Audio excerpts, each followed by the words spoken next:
Karen Bouchard with Illumify Media, and I'm really excited today to be interviewing Thomas Ricke on his book, Lucky to Be Alive, My Remarkable Recovery from Suicidal Madness. What a dramatic title, and it's such a powerful book, Tom, I have to tell you. Now, just as a way of introduction, I just want to say that you had a very, very illustrious career.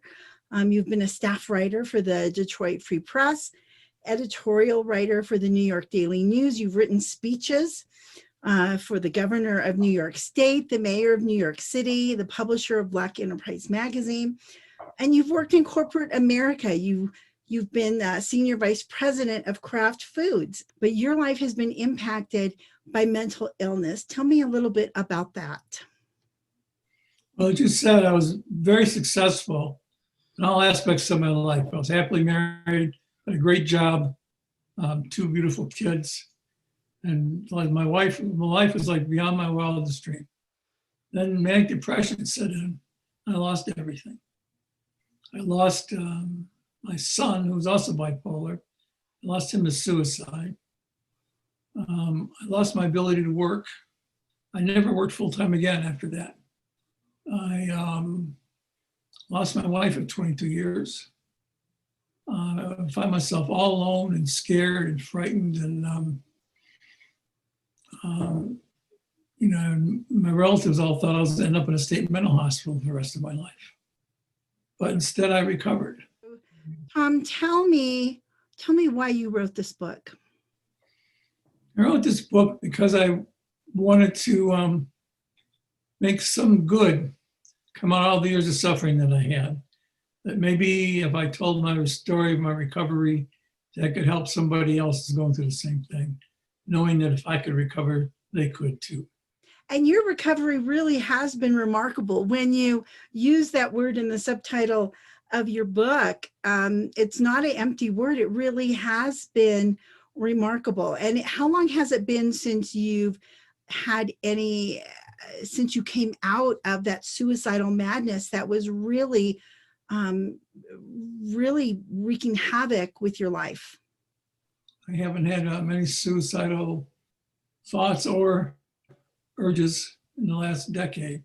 Before then, it was with me day and night, and got to the point where I couldn't resist it. I had 3 major suicide attempts, 1 minor one, but twice I was in comas from pills and booze. Now, Tom, you mentioned the electric shock treatments. Did you say over 200 electric shock treatments? Over a 3-year period, yeah. So what was that like?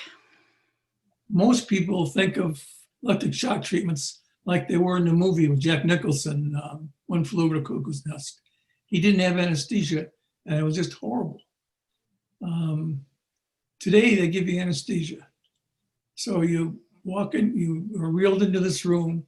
There's a whole bunch of people lined up on cots head first, and they just come with these electrodes down the line, do zap, zap, zap, doing them till they get to you. The worst part of it is waiting when you hear the zapping coming closer and closer. Getting there, it's nothing because they knock you out with anesthesia right before. And the effectiveness of it, you talk about in your book. So tell me a little bit about that. Well, I'm told it's 80% effective, and that it's used more and more. It's becoming more and more popular with psychiatrists and their patients. Tell me about your role that you played in all of this, because it was a long-term problem-solving effort, wasn't it? Yes, it was. I mean, the main thing is I found a good doctor. I still have the same doctor I've had for the last 30 years, and a good psychologist, and I did what they told me to do. But all of a sudden one day, it was better. I am 1 in a million, according to my doctor. My recovery is 1 in a million. So tell me about all of the different things that were contributing to this massive struggle. I couldn't function at all. I mean, for me, it was a major deal just to go from one side of the room to another. That's how sick I was. And I slowly started getting better. There was no one turning point. I said, "Oh, today I'm fine." But one day I just realized, hey, this is gone, that's gone, the other thing's gone. I'm pretty stable. How about that? Wow. I could have ended up in a state mental hospital for the rest of my life, or on the streets, which is even worse. Right. Half the people with mental illness in this country don't get any care at all. And half that do get care, they end up, many of them, like myself, do very well. And what's interesting is that you are a strong believer that having a mental illness does not mean does not have to put a strict limit on a person's accomplishments. Tell me a little bit about that. Well, if you look in history over some people who've had accomplishments despite mental illness, the list is quite impressive. It's just some of them are Abraham Lincoln, Virginia Woolf, Leo Tolstoy, John Keats, Tennessee Williams, Vincent van Gogh, Isaac Newton, Eugene O'Neill, Charles Dickens, Ernest Hemingway, Sylvia Plath, Walter Cronkite, Winston Churchill, Beethoven. The list goes on and on. So it's possible to do well if you have a mental illness. That's amazing. So your book is really, and your message is really one of hope. Talk to me about who is going to really benefit, who's going to really get the most out of reading your book. Who did you write your story for? Oh, no. According to the U.S. Surgeon General, 1 out of 5 people in America have a mental issue. 1 out of 5.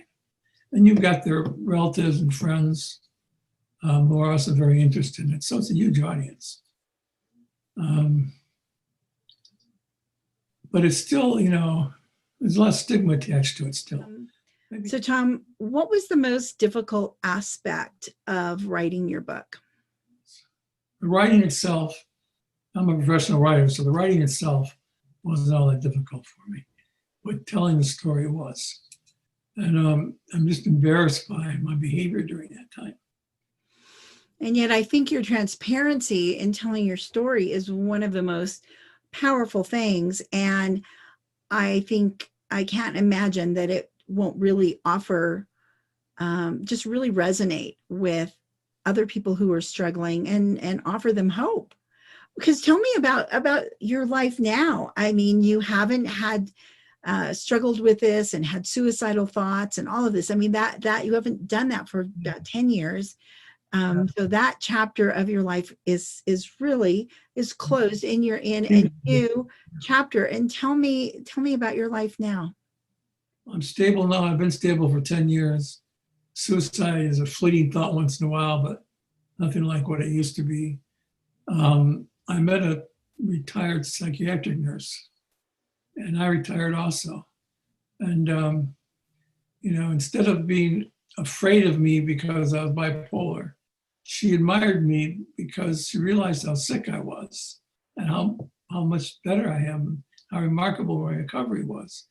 She'd been in the field 30 years and never, ever came across a case with someone who recovered as well as I did. We're together now, we're very happy.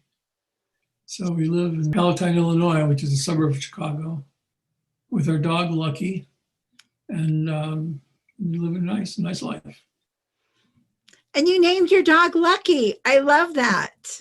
I named him Lucky far before I wrote the book. He was because Lucky. I got him from a shelter, and his name was Lucky when I got him. That's the name he already had. So it's funny that it ended up being the title of my book. But isn't that something? And then you speak. I mean, you're available to speak to groups about mental illness, about recovering from mental illness. So it just sounds like your life has just done such an amazing turnaround. And I was very, very moved by your story. It really is a remarkable story of a remarkable recovery. And I'm so glad that you've shared it with me and with the world.